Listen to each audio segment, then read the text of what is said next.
आओ हाँ, आसन दीजिए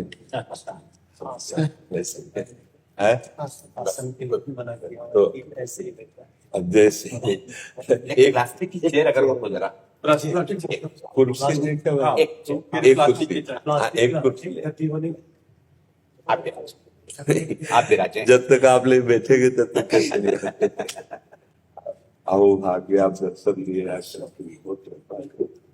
बैठिए। सीधे होके बैठ ऐसे ऐसे सीधे आप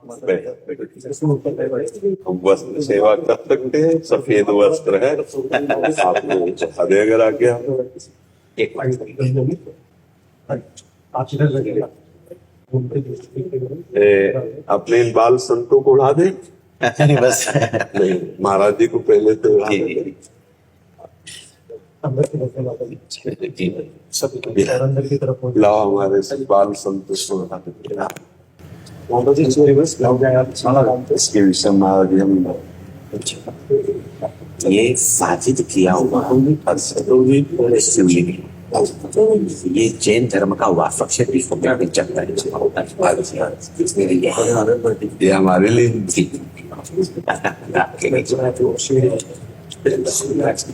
एक से दो को मिलना बस और इस सुख के लिए ले वैसे हम आपके चरणों में बैठते पर शरीर अस्वस्थ होने के कारण गुरुजनों के चरणों में बैठने में जो सुख है वो आसन में बैठने में नहीं है, पर दोनों की दिख रहा है इसलिए इसको आसन की जरूरत होती है। ऐसी विपरीत परिस्थिति में भी ईश्वर ने जो आपको अतुलनीय शक्तियां प्रदान की है और जिन शक्तियों के माध्यम से अनंत संसार जो आपकी वाणी का लाभ उठा रहा है, ये देख करके हमारे मन में अत्यंत प्रसन्नता हो रही है। इसमें केवल आप संतों का कृपा बल काम करता है। जो संतों का एक करुणा में स्वभाव होता है, उसी करुणा में स्वभाव से पोषित होकर अगर देह भाव से युक्त हो जाएं तो अभी कोई सामर्थ्य नहीं है, लेकिन इस देह को यंत्रवत केवल चलाया जा रहा है और हम उसे देख रहे हैं, केवल बस इस भाव से चल रहा है जी।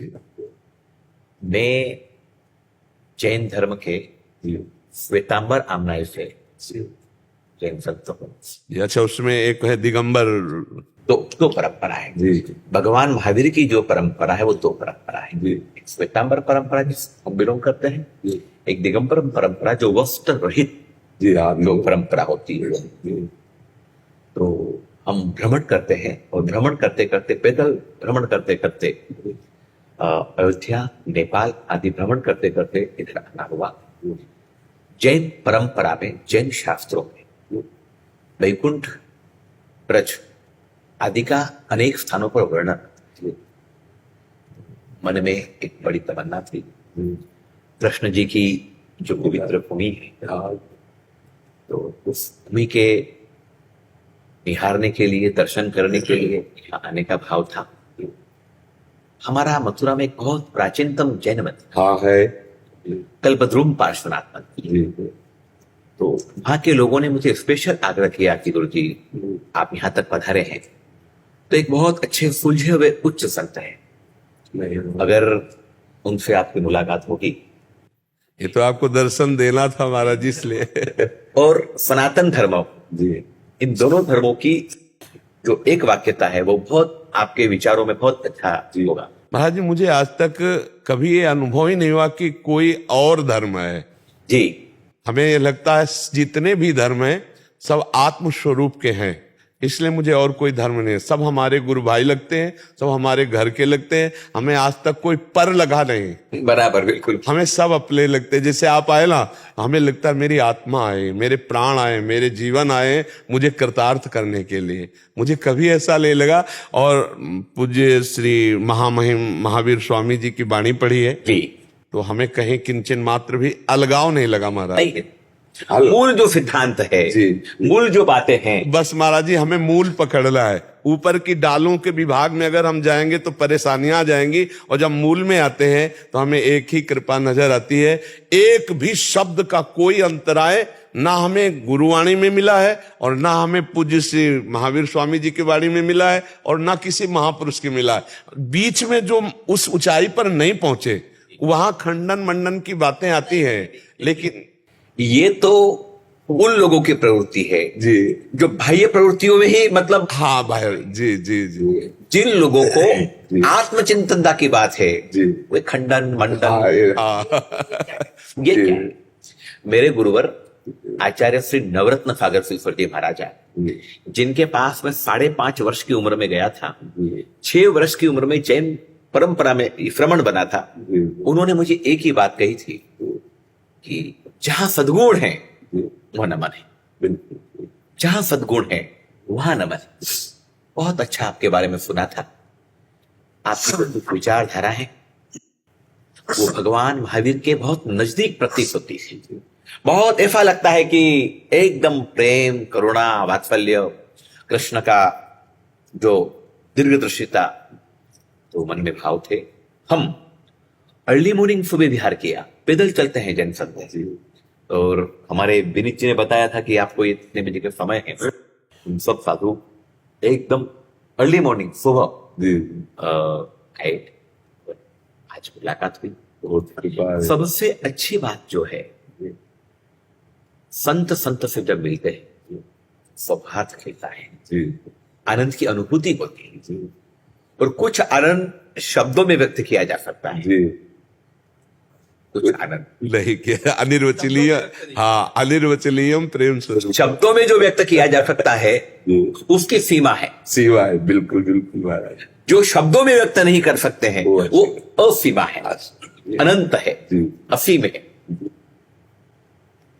काफी हमारे जैन अनुयायी, जैन परंपरा के अनुयायी, वो आपको बराबर सुनते हैं, और आपसे हमारे बीच में वो एक सेतु बने हुए हैं। जी जैन मुनियों को एक मर्यादा होती है, तो वो कुछ आधुनिक उपकरणों का उपयोग नहीं कर पाते। जी तो हमें कैसे मालूम पड़ेगा, जी हमें कैसे पता चलेगा कि भाई आपकी भावनाएं हम तक कैसे पहुंचेगी? लेकिन हमारे बीच में जो सेतु बने हुए लोग हैं, जी जी वो लोग सुना देते हैं। हमारे बीच में, आपका और हमारे बीच में सेतु बने हुए हैं। जी, जी, अभी मैं गोरखपुर में था, तो अच्छे संतों की चर्चा हुई कि भाई एक ऐसे संत होने चाहिए सनातन परंपरा में, हिंदू परंपरा में भिन्न भिन्न उंगलियां हैं, भिन्न भिन्न लोग हैं, जहां ऐसे संत मिलना चाहिए कि जिनको देख करके संपूर्ण समर्पण हो जाए। जी, तो उसकी कुछ 2-5 मिनट चर्चा हुई थी। जी, 2-5 जो संतों की चर्चा हुई थी, उसमें एक आपका भी जिक्र हुआ था। तो तभी से मेरे माइंड में था कि अपन जाएंगे, मिलेंगे। एक विडंबना है, जी, हमारी जो सनातन परंपरा है इसमें एक विडंबना है। एक वाक्यता, ऐक्यता, उसमें कहीं कहीं प्रॉब्लम है। आज आपके जैसे जो विरले संत हैं, जो विचारधाराओं के अंदर सभी को समाहित करने की कोशिश करते हैं, जो महावीर को भी जोड़ लेते हैं, जो कृष्ण को भी जोड़ लेते हैं, जो राम जी को भी जोड़ लेते हैं, जो सिख संगत को भी जोड़ लेते हैं, ऐसे संगत के साथ में अगर हम आगे बढ़ते हैं, तो जो विभाजनकारी जो तत्व हैं, जी, जो विपरीत परिस्थितियों में जो भी समाज चल रहा है, इतनी विषम परिस्थिति है महाराज जी। मैं तो पैदल, हाँ आप भ्रमण करते आप देखते हैं, बिल्कुल मैं गांव के उस अंतिम छोर तक जाता हूं। पैदल चलना रहता है, जंगलों में जाते हैं, गांव में भ्रमण करते हैं। परिस्थितियां वैसी अनुकूल नहीं है, बिल्कुल नहीं महाराज जी, बिल्कुल नहीं है। विशेष करके जो हमारी युवा पीढ़ी है, मैं क्या बताऊं, धर्म के संस्कारों के प्रति बहुत भटकन पैदा हो रही है। और अगर कोई धर्म में कुछ विपरीतता उनको नजर आती है, किसी भी धर्म में कोई विपरीतता नजर आती है, तो वो हंसी की पात्रता उन लोगों के दिमाग में आती है। हाँ साधु के प्रति तो उपहास की भावना है, उपहास की भावना आती है।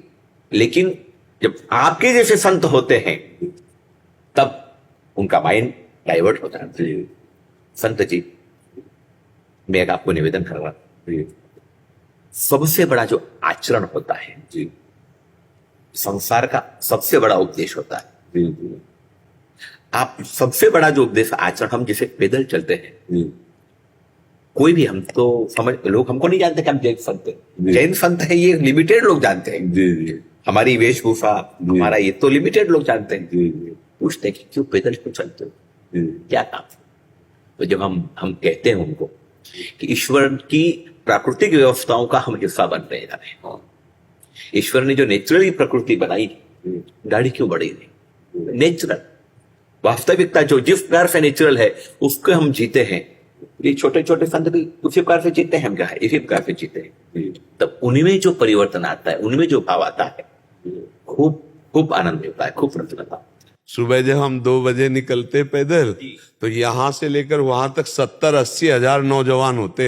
70-80 राधा राधा राधा। तो लगता है कि संतों की, भगवान की बड़ी कृपा है जो आज हमारे नौजवान बदल रहे हैं, आज बदल रहे हैं। नहीं महाराज, साधु वेश का उपहास ही करना उनको आता है, क्योंकि आधुनिकता की पढ़ाई पढ़ी और ऐसे सीरियल देखे और ऐसी बातें समाज में उनके सामने डाली गई, जिससे संतों का स्वरूप एकदम उनको लगा कि पाखंड, दम्भ, फ्रॉड केवल। तो वो असली संतों के प्रति भी वही नजारा रखते हैं। परिस्थितियां भी ये है जी महाराज जी, दुख भरी परिस्थिति, बड़ी विकट विषम परिस्थितियां,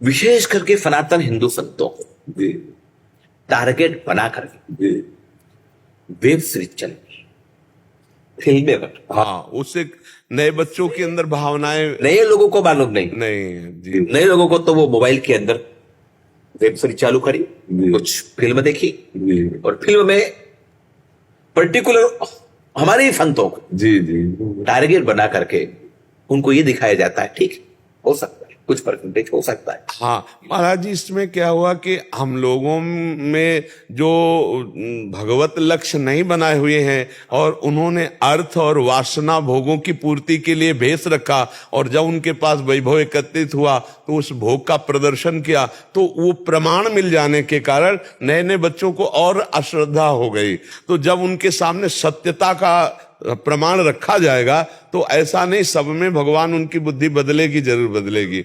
बहुत से नौजवान भाई को देख करके हमारी उम्मीदों के अंदर एक नया विश्वास प्रकट हुआ है।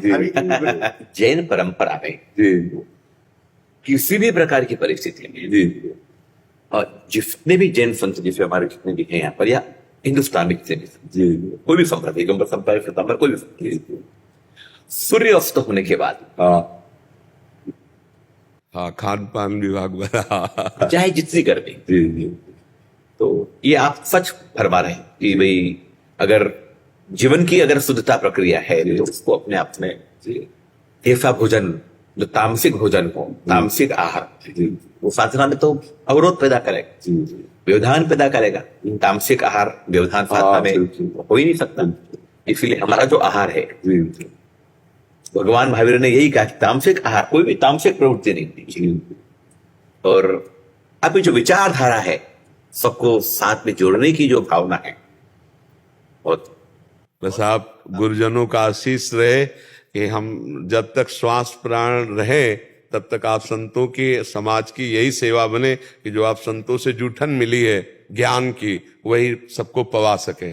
बस हम प्रभु से प्रार्थना करेंगे, ईश्वर आपका जो स्वास्थ्य, हमने थोड़ी सी जानकारी निकाली है आपके बारे में, लेकिन उसके बावजूद भी अनुकूल परिस्थिति में तो सारी दुनिया चलती है। अनुकूल परिस्थिति में तो सारी दुनिया चलती है, लेकिन विपरीत परिस्थितियों में भी जो ये आपने जो मजमा बना रखा है, हम जयपुर जा रहे हैं यहाँ से, हमारा वर्षावास 4 महीने के लिए जयपुर चातुर्मास। जैन संत केवल 4 महीने ही एक जगह स्थिर रहते हैं जी, 8 महीने उसकी भ्रमणता होती है। वैसे प्रायः संन्यास विरक्ति का यही नियम है, हर संप्रदाय की विरक्ति का नियम है कि चातुर्मास एक जगह, इसके बाद आप भ्रमण कर सकते हैं, ऐसा जी।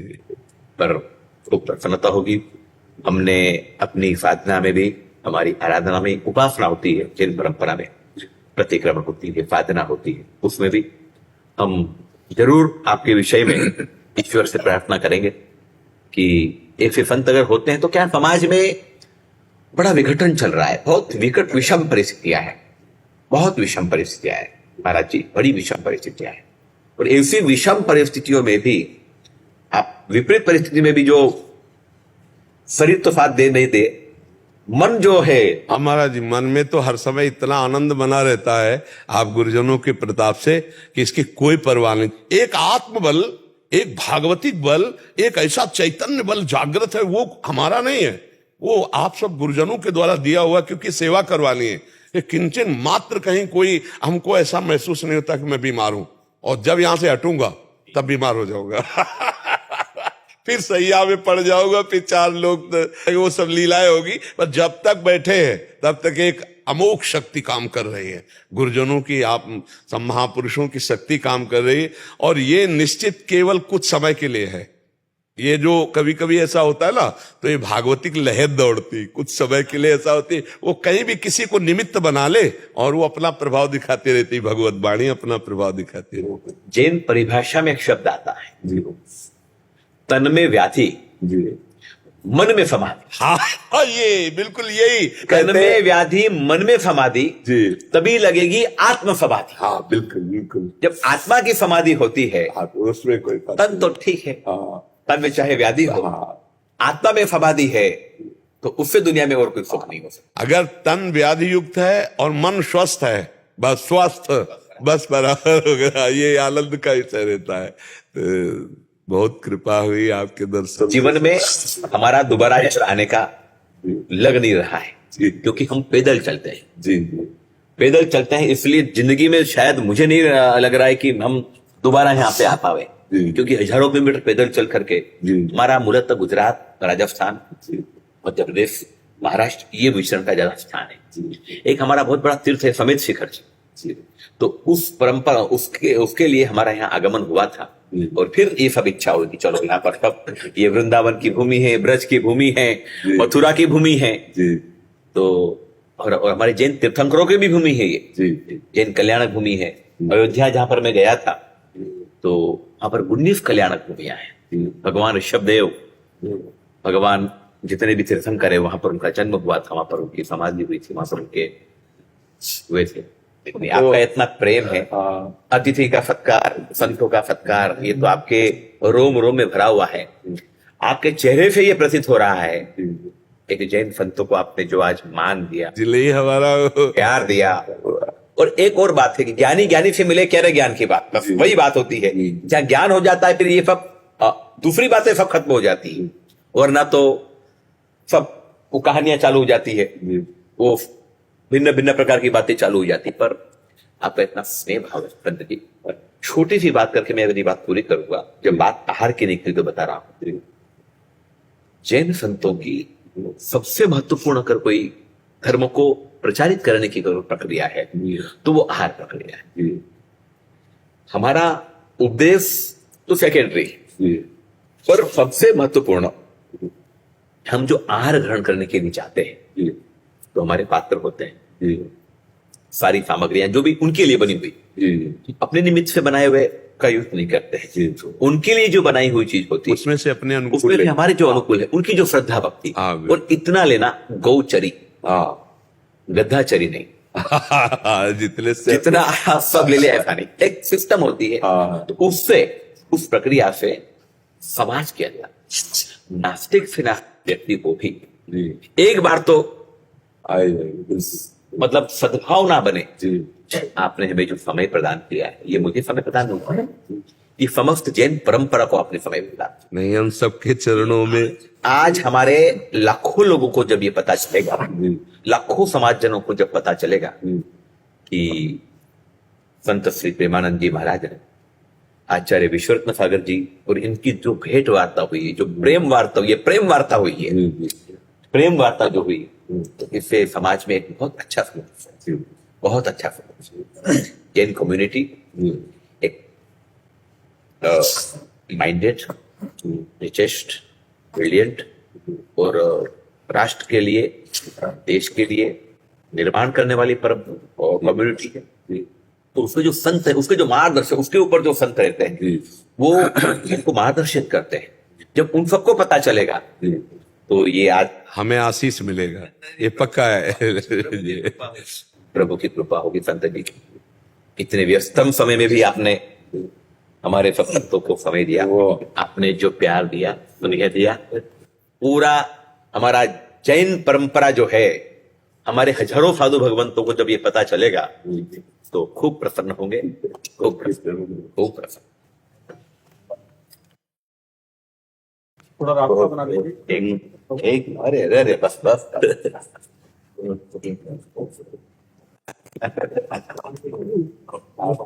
कभी कभी दास की तरह स्मरण कर थोड़ा कभी संपर्क करेंगे। जी कभी जी जी थोड़ा रास्ता गुरु की आज्ञा में सदैव रहना, जी, जी। गुरु के लिए जीवन समर्पित कर देना, जी सुनो क्या बोल रहे हैं, ए बेटा सबसे क्या बोल रहे हैं, जरा जो संत की जीवन शिक्षा का है। प्रकाश, कहीं भी किसी के जीवन में प्रकाश हुआ है तो अब गुरु को समर्पण, जो तन मन प्राण से, तन वांग मनोभिरमले सोहम तविवास्थिता, शरीर मन और वाणी से अपने को गुरु का जो गुलाम समझता है, सेवक समझता है, वही जगत में सबसे बड़ा महान बनता है। जो अपने गुरु के अधीन रहता है वही सबसे महान बनता है। अपने गुरु की आज्ञा पे रहो, कभी मन को चंचल मत होने देना, तो फिर देख लेना गुरु कृपा क्या बना देती है। नहीं very